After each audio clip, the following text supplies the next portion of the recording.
Pleased to welcome in our owner, Josh Harris. First time in the new studio. Looks pretty good in here, huh? New studio's looking sweet. This is awesome.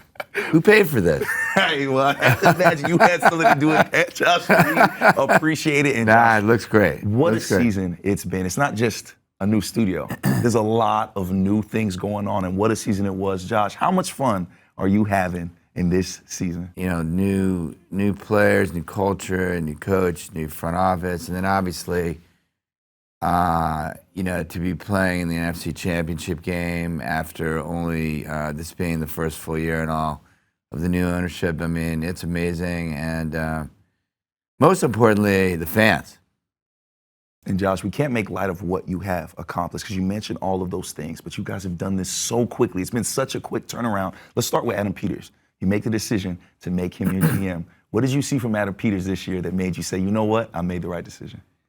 Well, look, first of all, Adam and I work great together. He's a great person, great human being, and obviously he had player personnel credentials. Been with 3 Super Bowl teams, New England, the Denver, and then the Niners. And he's done everything I could have thought. I mean, if you look at his leadership, his culture, how he works with the team, but also like the people that he brought onto the team, the draft, free agency.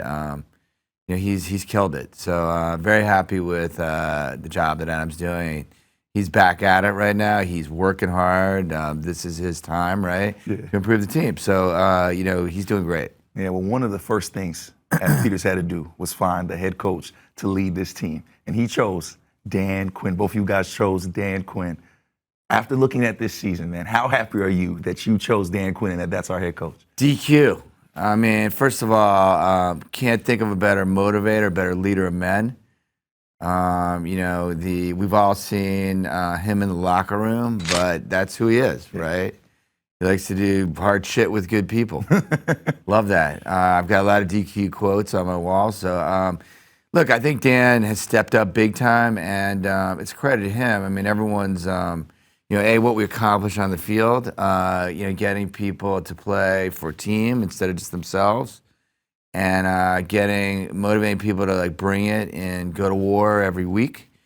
And now, obviously, what happens when you become a winning club is that everyone tries to cherry pick your coaches.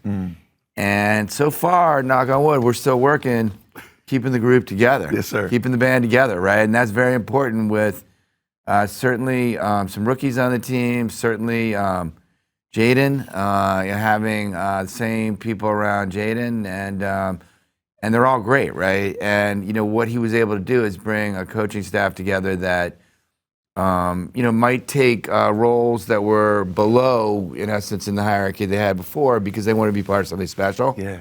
And it feels like that same feeling is going to next season. So he was, an amazing choice, and so happy that we're still together. And Josh, you're no stranger to sports organizations. You've seen how hard it is to build up. When you see what Dan Quinn was able to do in 1 year, that winning culture he was able to put together, how impressed are you by that? I'm very impressed. I mean, it's hard, winning culture, what it means to be a commander. Dan's bringing to life what it means to be a commander.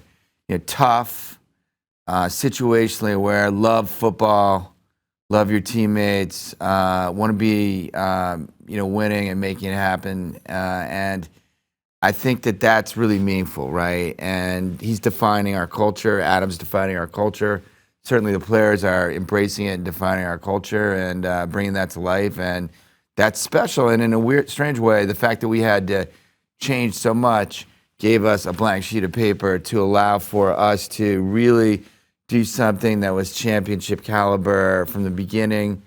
And obviously, we're building this thing for the long run, but, it's pretty good to be here in the short run, right? pretty good to be in the NFC Championship in the short run, even though obviously we got some expectations to deal with, but we embrace that. Yes, sir. And those expectations grow when you have a star quarterback. Yes, and they it's not do. every day you get a star quarterback as a rookie.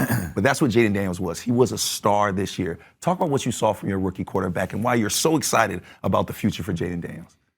Well, first of all, Adam and Dan, from the very beginning, identified Jayden as a commander, as the person they wanted, and there was just no question.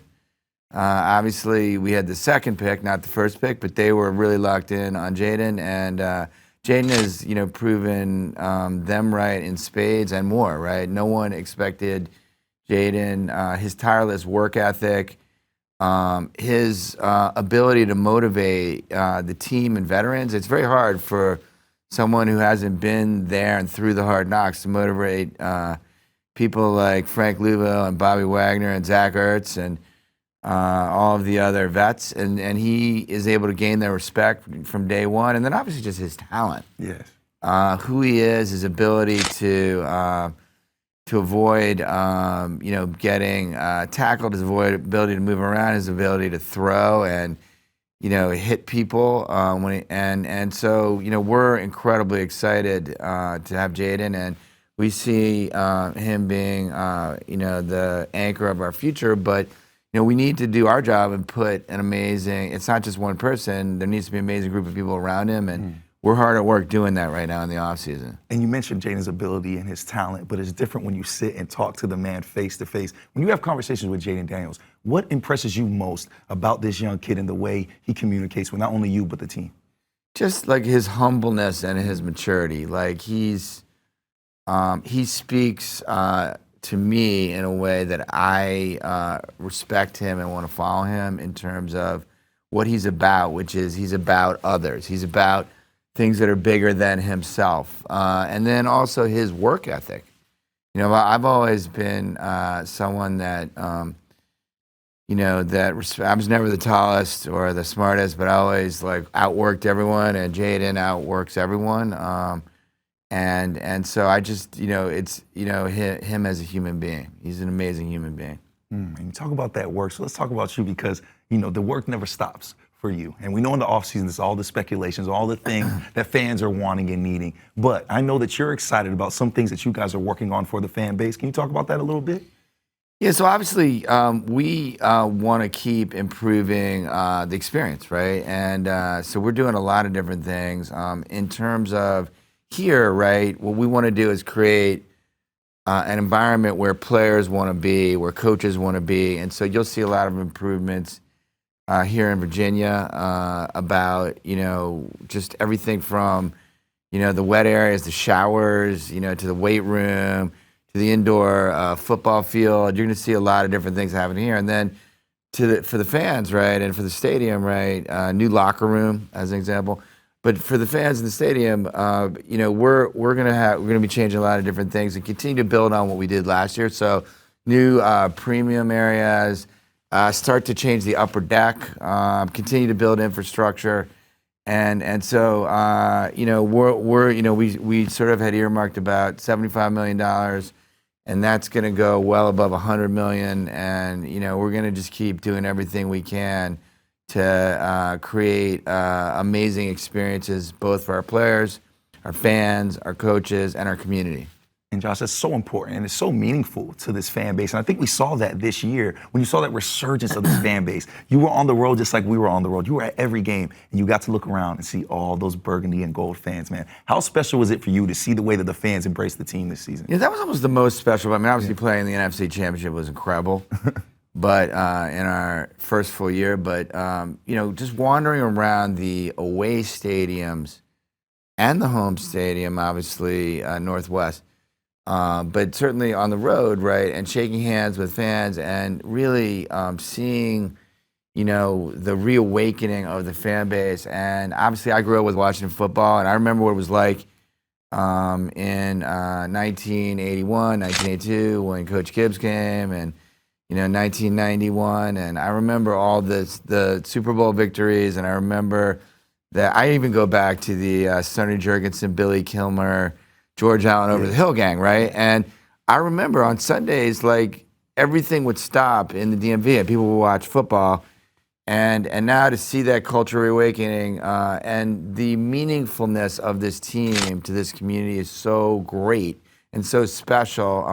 I remember when we beat the Lions, I was getting videos of bar scenes in Washington, and literally grown men were crying. Yes. They were so happy, and it made me feel so happy that Washington football means something in this area again, and that was the most special part of it for me. I think it was for me too, see the fans, just the love that they have for this. And you have a lot to do with that, Josh. So thank you so much for your time. Last thing before we let you go, because we know you've done a lot of talking today, give a message to the fans, on what's to come and why they should still be optimistic for all the things that are to come for the Washington Commanders. Message to fans. First of all, thank you. You all showed up in droves, and if it weren't for you, I know how meaningful it is to everyone here, the players, the coaches, the front office, ownership, and this is about you and for you, and let's go. And can't wait to see you again. Can't wait. Let's go. Like you said, can't say it better than that. Can't wait. Let's go. Commanders family. Our Commanders. owner, Josh Harris, took the time to come here and talk to you all. Josh, we appreciate you. See you soon. Yes, sir.